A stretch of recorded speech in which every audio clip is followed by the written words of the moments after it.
আসসালামু আলাইকুম। এই যে বাবার বাড়িতে রান্না করতেছি। আব্বা কিছু মাদ্রাসায় ছাত্রদের বলছে খাওয়াবে, আমার বড়দের আমাদের বলছে যে রান্না হচ্ছে ডিম দিয়ে ডালটা সব কিছু দিয়ে সেদ্ধ করে নিয়ে পেঁয়াজ রসুন দিয়ে বাগার দিয়ে ডাল দিয়ে রান্নাটা হয়ে গেছে। আর এই যে বাবা মুরগি আর এসে দুইটাতে একটাতে হয়নি, দুইটাতে নিয়েছি মশলা টসলা দিয়ে বাটা হয়ে গেছে।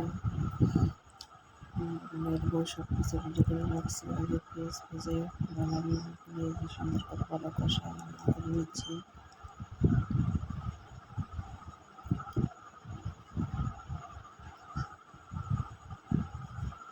সব মশলা দিয়েছি, মেয়েটা করে চালা করে নিচ্ছি।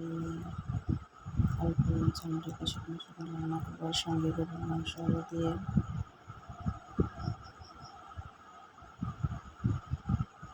এটা সব কিছু দিয়ে মেখে দিয়েছি। পরিবেশ দিয়ে বাগার দিলাম,